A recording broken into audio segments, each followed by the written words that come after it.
The 100 women's competition 2025 का आज का यह मैच नंबर 4 जो कि बर्मिंघम फीनिक्स और खेला जाएगा दूसरी टीम होगी यहाँ पर ट्रेंट रॉकेट्स की। ये दो ऐसी टीमें जो कि पिछले सीजन में काफी एवरेज परफॉर्मेंस करके यहाँ पर पहुंची है। इस वाले सीजन के अंदर ये जो छठा सीजन है, इसके पहले जो 5वां सीजन पिछले साल खेला गया था उसमें बर्मिंघम फीनिक्स की टीम है, ये अब नंबर 7 पर रही थी पॉइंट्स टेबल में पूरे 8 टीमों के टूर्नामेंट के अंदर, जिसमें 8 में से केवल 3 मुकाबले इन्होंने जीते थे।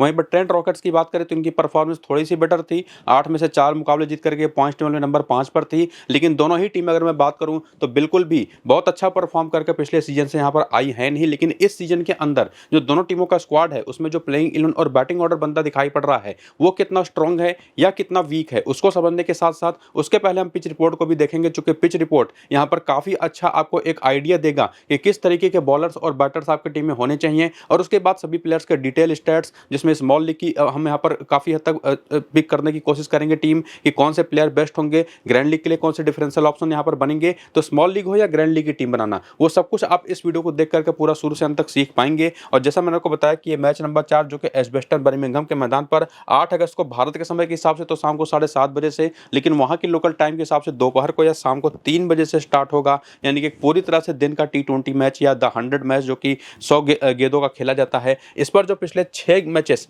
T20 के या द 100 के मिलाकर के खेले गए हैं, जिसमें सबसे लेटेस्ट मैचेस यहाँ पर जो 2025 में 3 कुल मिलाकर के खेले गए, जिसमें 20 जून को एक मैच खेला गया 2025 में, बाकी एक मैच यहाँ पर 9 जुलाई 2025 को खेला गया, एक मैच यहाँ पर देखेंगे 12 जुलाई 2025 को खेला गया। और इसमें देखेंगे तो 2 मुकाबले डे मैचेस थे, ये अगर आप देखें तो मेंशन यहाँ पर मैंने कर रखा है, आज का भी डे ही मैच है। और ये चूंकि मैंने T20 का स्कोर कार्ड यहाँ पर इसलिए भी रख दिया चूंकि काफी सिमिलर से मैचेस ही हैं बेसिकली, और लेटेस्ट मैच 2025 में यही यहाँ पर हुआ है। इसके अलावा 2024 में 3 और मुकाबलों का स्कोर कार्ड यहाँ पर मैंने ऐड कर रखा है, जो द 100 वीमेंस का ही था। तो क्या रिजल्ट निकल करके आया, अगर आप देखें तो 3 बार पहले बैटिंग करने वाली टीम, 3 बार बैटिंग सेकंड करने वाली टीमें मैचेस जीती हैं। मामला काफी हद तक इक्वेट यहाँ पर होता दिखाई पड़ता है दोनों तरीके की इनिंग में बैटिंग करने वाली टीमों के लिए। और बाकी स्पिन और पेस के आंकड़े इन 6 मैचेस में देखें तो स्पिन को 38 विकेटें, 16 पहली इनिंग में, 22 सेकंड इनिंग में, पेस को भी 45 विकेटें। और विमेंस क्रिकेट में अगर ऐसा होता दिखाई पड़े कि स्पिन से ज्यादा पेसर्स विकेट लेकर के जा रही हैं, जिसमें 23 पहली इनिंग में, 22 सेकंड इनिंग में, तो क्लियर कट आप समझ जाइए कि यहाँ पर एक ऐसी पिच मिलने वाली है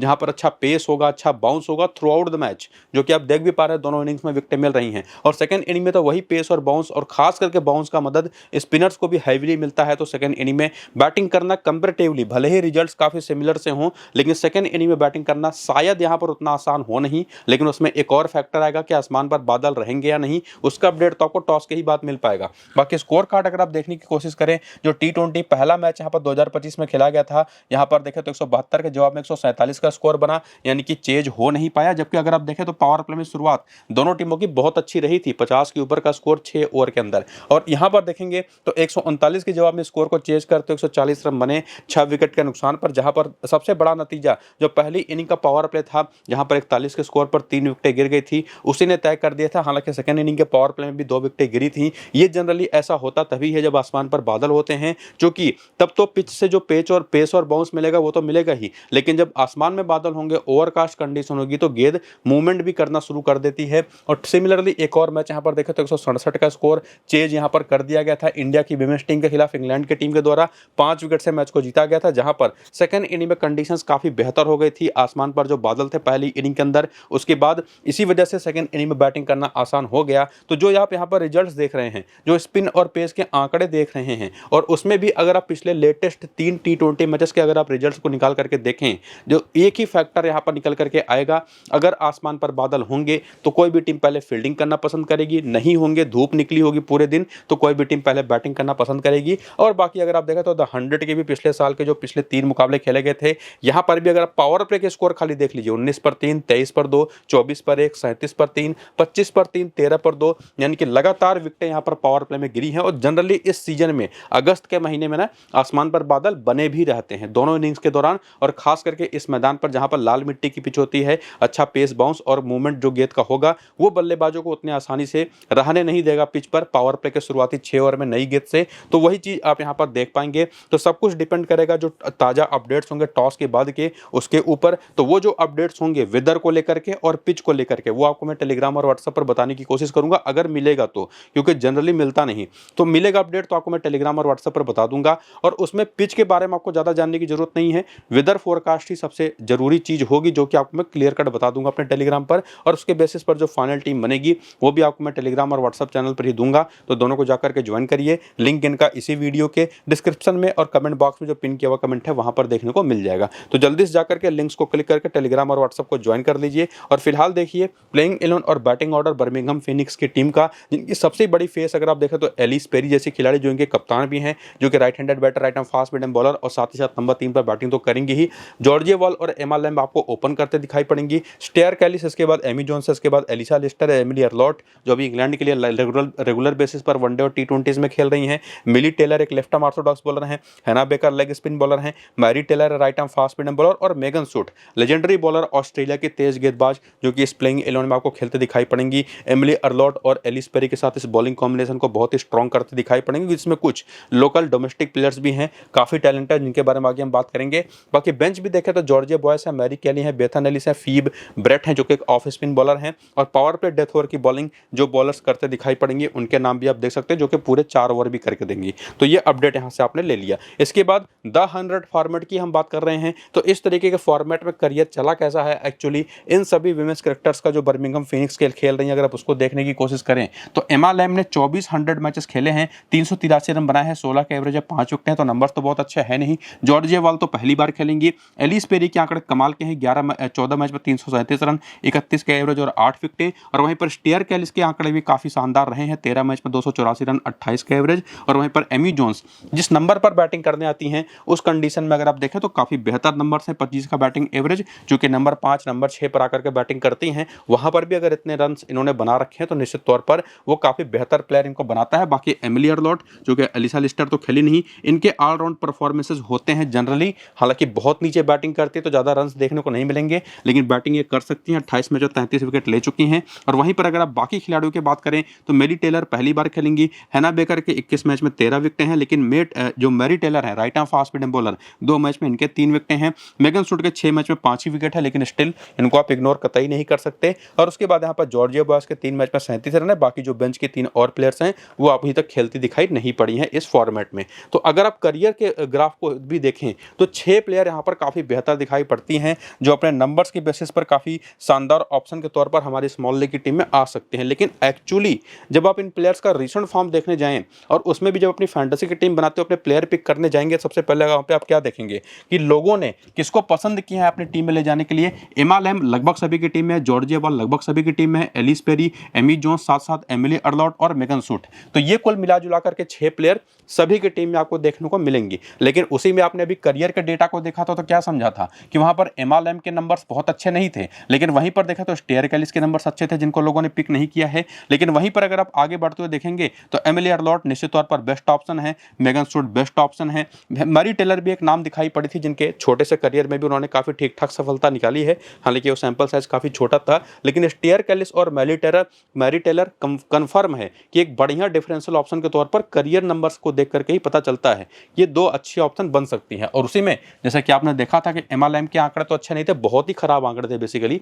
लेकिन अगर आप इनका रीसेंट फॉर्म देखें तो 142 रन कोई विकेट नहीं, 12 रन कोई विकेट नहीं, 68 39 रन कोई विकेट नहीं, 74 66 नाबाद, 60 नाबाद, जबरदस्त फॉर्म में है। हालांकि एक बात और भी क्लियर कर दूं कि यहां पर ही आपको बॉलिंग नहीं करते दिखाई पड़ेंगे, 95% चांसेस नहीं करने के ही होंगे जनरली, लेकिन बैटिंग में जिस तरीके के फॉर्म में है वो अपना सिलेक्शन तो जस्टिफाई करती हैं। हालांकि नंबर्स बहुत अच्छे हैं नहीं करियर के। और वहीं पर जॉर्जिया वॉल जो कि पहली बार द 100 में उतरेंगी, ये ऑस्ट्रेलिया के लिए जब से इन्होंने डेब्यू किया है इंटरनेशनल क्रिकेट में, उसके पहले द 100 जो वहां पर बिग बैश विमेंस होता है वहां पर भी WBBL में कमाल की परफॉर्मेंसेस करती रही, तो ये भी एक बेस्ट ऑप्शन बन जाती है। एलिस पेरी को लेकर के तो कोई डाउट है नहीं, फॉर्म भी काफी अच्छा लगा हुआ है। एमी जोन्स भी विकेट कीपिंग सेक्शन में आप जाकर के देखेंगे तो बेस्ट ऑप्शन है। एक और नाम है, उनके बारे में आगे हम बात करेंगे, लेकिन फिलहाल ये 4 टॉप ऑर्डर के प्लेयर्स जो हैं, जो कि निश्चित तौर पर सभी की टीम में भी हैं, बनता भी है इनको लेना, कोई डाउट है नहीं। जिसमें एमा लैम्ब निश्चित तौर पर करियर उतना ग्राफ इनका अच्छा था नहीं, लेकिन नंबर्स काफी बेहतर रिसेंट टाइम के दिखाई पड़े हैं। एमिली अर्लॉट के भी नंबर्स देखेंगे तो एज ए बॉलर काफी बढ़िया फॉर्म में है।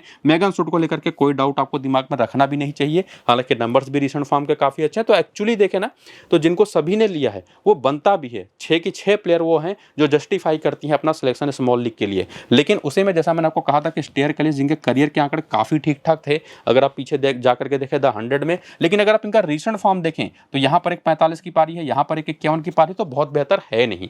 तो निश्चित तौर पर इन फॉर्म बेसिस पर एमा लैम्ब, स्टेयर कैलिस की जहाँ पर आपकी टीम में आ सकती हैं। अब आप उस पर जाना जाना चाहेंगे तो निश्चित तौर पर अगर आप सेफ खेलना चाहेंगे तो लेकर के जाइए स्टेयर कैलिस को, एमा लैम को, और अगर थोड़ा सा रिस्क लेकर के जा सकते हैं तो स्टेयर कैलिस के साथ जा सकते हैं। तो इन दोनों में से कोई भी ऑप्शन, मैं तो फिलहाल एमा लैम के साथ ही जाना पसंद करूंगा। हालांकि अभी सामने की टीम भी देखनी पड़ेगी कि वो कितनी स्ट्रांग है, उस पर डिपेंड करेगा कि 6 प्लेयर यहां से लेकर के जाएंगे या 5। फिलहाल तो इस टीम को देखने के बाद 6 प्लेयर काफी बेहतर ऑप्शन अभी के लिए दिखाई पड़ रही है, लेकिन उसी में एमी जोन्स तो निश्चित तौर पर एक अच्छी ऑप्शन है, एमिली अर्लॉट निश्चित तौर पर अच्छी ऑप्शन है, बाकी ये दोनों तो रहेंगी ही। लेकिन मिली टेलर एक ऐसी लेफ्ट आर्म ऑर्थोडॉक्स बॉलर के तौर पर दिखाई पड़ने वाली ऑप्शन है जिनका आपने पीछे करियर तो देखा नहीं, लेकिन अगर आप इनका रिसेंट फॉर्म देखें तो बॉलिंग करते हुए भी विकेट इन्होंने निकाली है लगातार, और साथ ही साथ बल्ले से भी रन बना करके दिए हैं। तो ये एक बहुत ही शानदार डिफरेंशियल ऑप्शन निकल करके आती है, जिसमें एक और चीज हमको देखना पड़ेगा कि सामने की टीम के जो बैटर्स हैं वो लेफ्ट आर्म ऑर्थोडॉक्स बॉलिंग खेलती कैसा है, वो प्लेयर बैटल में बाद में आपको देख करके पता चल जाएगा। तो ये जो डिफरेंशियल प्लेयर है ना, ये आपकी टीम में आ सकती है या नहीं, उसको भी हम क्लियर कर देंगे वीडियो के अंत तक। बाकी हैना बेकर का करियर भी आपने देखा था, बहुत ही एवरेज था, रिसेंट फॉर्म भी उतना बेहतर है नहीं, पिछले 4 मैच में केवल 2 विकेट है, हालांकि बीच बीच में विकेट इन्होंने निकाली हैं, लेकिन निश्चित तौर पर स्मॉल लीग के पर्सपेक्टिव में वो बनती नहीं। मैरी टेलर जिनका करियर आपने छोटा सा था लेकिन बेहतर था, लेकिन उसी में अगर आप इनके रिसेंट फॉर्म को देखेंगे तो वो थोड़ा सा एवरेज है। और उसमें भी एक और फैक्टर है कि अगर एलिस पेरी हैं, एमिली अर्लॉट हैं, मेगन सूट है, तो 12 ओवर तो यही करके देंगी। उसी में मैरी टेलर भी अगर 2 भी ओवर कर गई तो 14 ओवर तो यहीं पर खत्म हो गए। और उसमें देखना पड़ेगा जॉर्जिया वॉल से लोग बॉलिंग कराते हैं या नहीं, साथ ही साथ अगर आप देखें तो मिली टेलर कितना ओवर करेंगे इस पर भी डिपेंड करेगा। तो उसके बाद जो बचे खुचे ओवर होंगे ना, वही जाएंगे इनके पास, मैरी टेलर के पास जो राइट आर्म फास्ट बॉलर है, चूंकि इनके पास है ना बेकर भी हैं। तो मुझे लगता है कि 2 ओवर से ज्यादा बॉलिंग शायद इनको मिले ना, हो सकता है पूरे 4 ओवर में मिल जाए, लेकिन स्मॉल लीग के पर्सपेक्टिव में वो इतनी बेहतर ऑप्शन है नहीं कि इनके ऊपर आप रिस्क लें।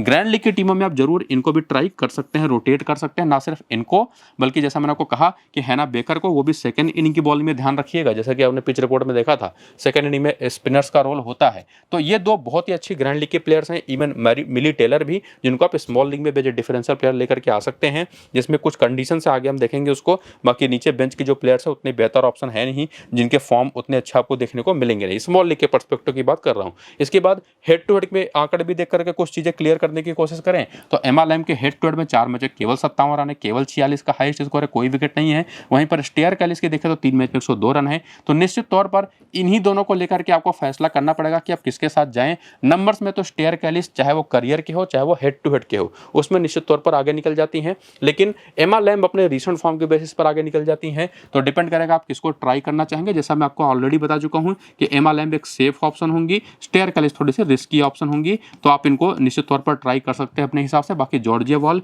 और एलिस पेरी को लेकर के मैं किसी डाउट में हूं नहीं, जिसमें जॉर्जिया वॉल पहली बार खेलेंगी। Amy Jones wicket keeping section में एक बेस्ट ऑप्शन है, हालांकि एक और नाम है आगे दिखाऊंगा आपको मैं, उनको भी आप ट्राई कर सकते हैं चाहे तो। इसके साथ साथ एलिसा लिस्टर तो खेली नहीं है, एमिली अर्लॉट के 6 मैच में 9 विकेट हैं, और उसके बाद हैना बेकर के 5 मैच केवल 1 विकेट है। मैरी टेलर देखिए एक और हेड टू हेड मैच में 3 विकेट लेकर के करियर के आंकड़े और इनके हेड टू हेड के आंकड़े इतने बेहतर हैं कि एक बहुत ही तगड़ी डिफरेंशियल ऑप्शन ये बन जाती हैं ऑटोमेटिकली। बाकी देखना पड़ेगा कि कितने ओवर्स इनको मिल पाएंगे। बाकी मेगन सूट को लेकर के तो कोई डाउट है नहीं फिलहाल। यहाँ पर अगर आप देखें तो मेरे हिसाब से तो एमा लैम्ब और साथ ही साथ यहाँ पर देखें तो जॉर्जिया वॉल, एलिस पेरी और इसके अलावा एमी जोन्स और उनके साथ साथ एमिली अर्लॉट और मेगन सूट, ये 6 बेस्ट ऑप्शन बनती है। जिसमें एमी जोन्स को लेकर के भी अभी आपको मैं क्लियर कर दूंगा कि एक्चुअली उन्हीं को लेकर के जाएं या उनसे बेटर ऑप्शन आपके पास मौजूद है, क्योंकि एमी जोन्स का बैटिंग ऑर्डर थोड़ा नीचे है, टॉप ऑर्डर इनका बहुत स्ट्रांग है, तो शायद उतनी बैटिंग करने का मौका भी ना मिले, लेकिन विकेट कीपिंग से तो पॉइंट देंगी। लेकिन सामने की टीम में एक ऑप्शन है निश्चित तौर पर जो आप ट्राई कर सकते हैं। उसके पहले आप वेन्यू का भी डेटा देख लीजिए,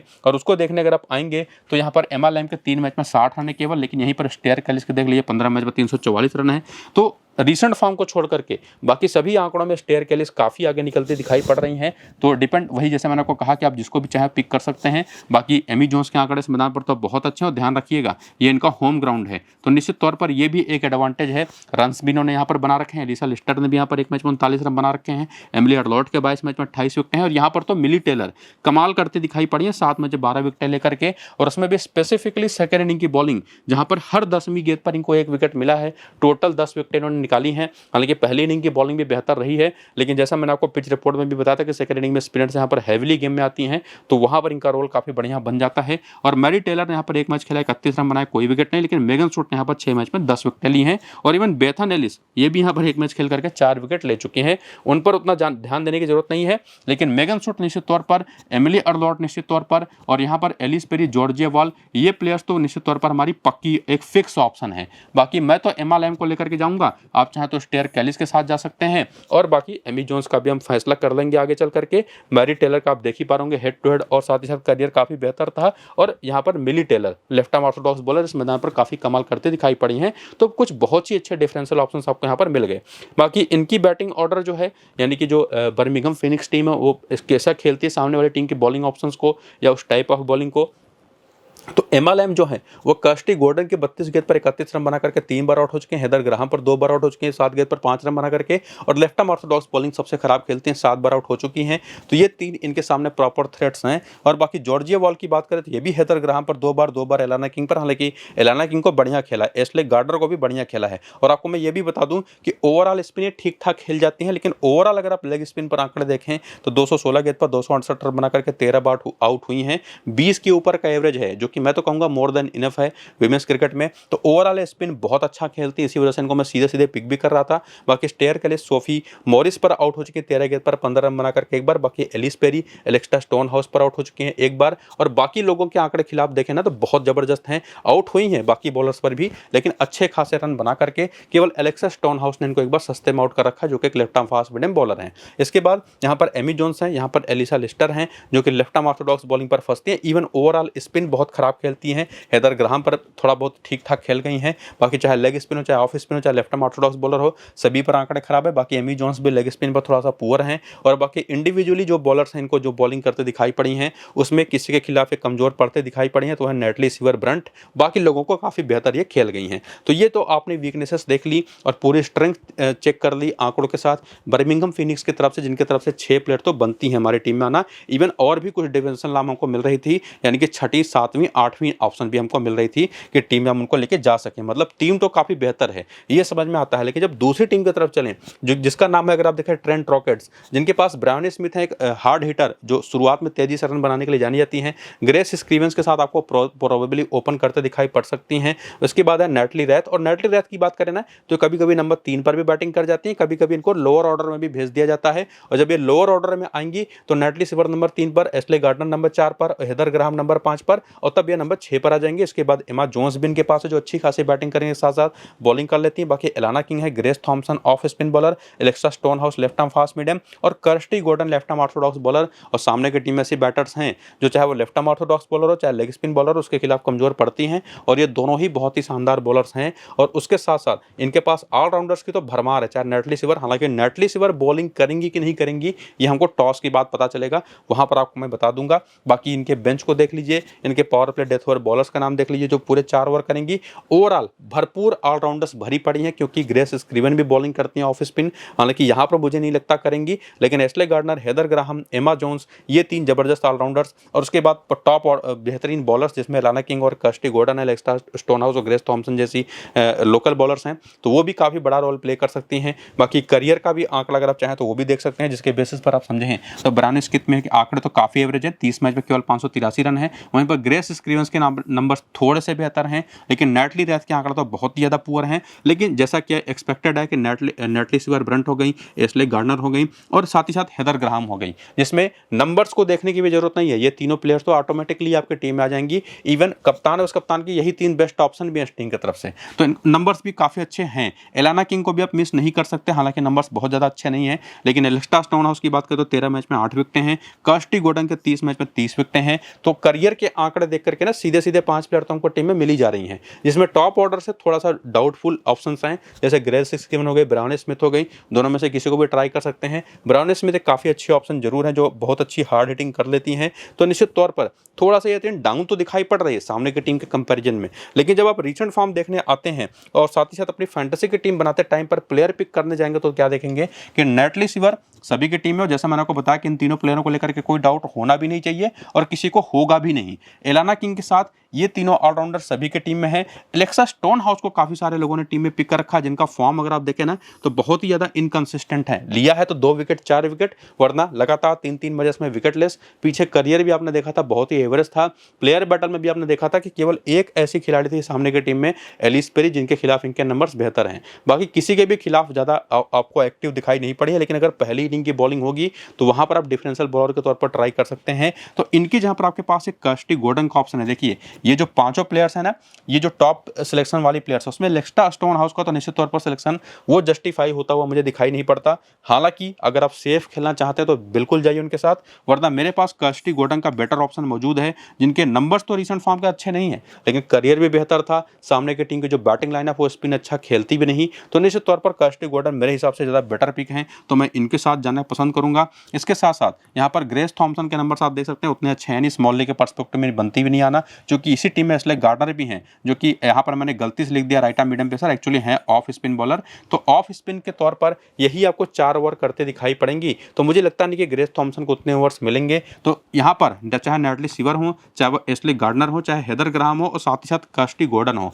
इनके सिलेक्शन को लेकर के कोई डाउट होना नहीं चाहिए। और एलाना किंग को भी लेकर के, जो कि जबरदस्त फॉर्म में ये भी हैं, तो 5 प्लेयर तो पक्के तौर पर टीम में आ ही जा रहे हैं रिसेंट फॉर्म के बेसिस पर भी, जिसमें एलेक्सा स्टोन हाउस थोड़ी सी सेफ ऑप्शन है। हल्का सा रिस्क रहेगा कर्स्टी गॉर्डन के साथ जाने में, लेकिन मुझे नहीं लगता कि उससे कोई खास दिक्कत आपको होगी। और बाकी टॉप ऑर्डर के जो तीनों खिलाड़ी हैं ना, उनका फॉर्म अगर आप देखें तो बहुत ही ज़्यादा ऊपर नीचे है। पीछे आपने करियर भी देखा था, कुछ खास अच्छा था नहीं। तो ये टीम कंपेयर अगर आप करें ना, तो एक तो इनके टीम के पास जो बेस्ट ऑप्शंस हैं वो काफ़ी तगड़ी प्लेयर्स हैं, जो बॉलिंग भी करेंगी, बैटिंग भी करके देंगी और तगड़े फॉर्म में भी है। लेकिन सामने की टीम में ज़्यादा ऑप्शंस निकल करके आते हैं जो परफॉर्मर्स हैं। तो मुझे लगता है कि निश्चित तौर पर यहाँ तक आते आते बर्मिंघम फीनिक्स की टीम थोड़ी फेवरेट दिखाई पड़ रही है, जिसमें इस टीम की तरफ से 5-6 प्लेयर ही ऑन टोटल हैं ऐसी जिनको हम अपनी टीम में लेके जाने की कोशिश करेंगे नंबर्स को देख करके, जबकि सामने की टीम में तो कई सारे ऑप्शंस थे ऐसी। लेकिन वहीं पर हेड टू हेड के आंकड़े अगर आप देखने आए तो यहाँ पर क्या देखने को मिलेगा कि ब्राउन स्मिथ के 5 मैच 143 रन है, 64 का एवरेज है। तो टॉप ऑर्डर में से 64 का हाईएस्ट स्कोर एक्चुअली।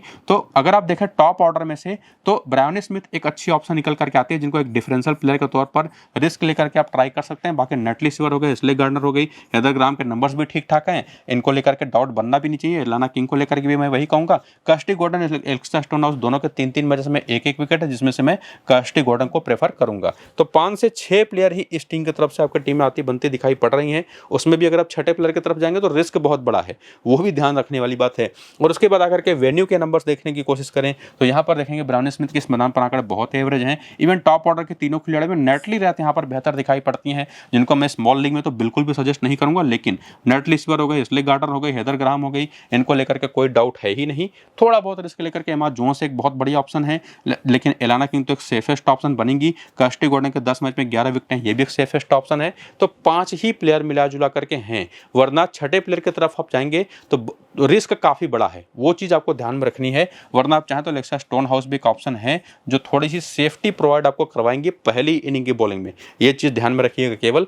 तो निश्चित तौर पर ये बात तो काफ़ी हद तक क्लैरिटी के साथ हम समझ चुके हैं कि ट्रेंट रॉकेट्स की टीम के पास ज़्यादा ऑप्शंस है नहीं टीम में प्लेयर पिक करने के लिए। लेकिन वहाँ से अगर आप देखें ना, जो सामने टीम थी बर्मिंघम फीनिक्स, उनके तरफ से ऑप्शंस काफ़ी शानदार थे। और वहीं पर प्लेयर बैटल के आंकड़े देखे, बैटर वीकनेसेस इस ट्रेंट रॉकेट्स की टीम के, तो ब्रायन स्मिथ हो गई, लेफ्ट आर्म ऑर्थोडॉक्स बॉलिंग बहुत खराब खेलती हैं, लेग स्पिन बॉलिंग भी बहुत खराब खेलती हैं। इवन मेगन सूट और हैना बेकर ने भी इनको सस्ते में निपटाया हुआ है। और बाकी ग्रेस स्क्रीवन, तो जो सामने की टीम एक लेफ्ट आर्म ऑर्थोडॉक्स बॉलर थी ना मिली टेलर, उनको लेकर के क्लैरिटी यहाँ पर मिल रही है कि आप बिल्कुल उनको ट्राई कर सकते हैं, क्योंकि मिली टेलर ने ऑलरेडी ग्रेस स्क्रीवन को एक बार आउट कर रखा है। एमा लैम्ब और एमिली अर्लॉट पर भी एक बार आउट हो चुकी हैं। लेफ्ट आर्म ऑर्थोडॉक्स बॉलिंग पर इनकी कमजोरी दिखाई पड़ती ही है। नेटली सीवर भी लेफ्ट आर्म ऑर्थोडॉक्स बॉलिंग सबसे ज़्यादा खराब खेलती हैं, जिसमें एलिस पेरी ने भी इनको 4 बार आउट कर रखा है, एमिली अर्लॉट ने 2 बार आउट कर रखा है। नेटली रैथ हैना बेकर लेग स्पिनर पर 1 बार आउट हो चुकी हैं, 4 गेंद पर 1 रन बना करके। एस्ले गार्डनर ऑफ स्पिन और मेगन स्टूअर्ट पर फंसती हैं। हेदर ग्राहम भी लेफ्ट आर्म ऑर्थोडॉक्स बॉलिंग पर कमजोर पड़ी हैं, जिसमें इंडिविजुअली अगर आप देखें तो वो नंबर्स भी आपके सामने है।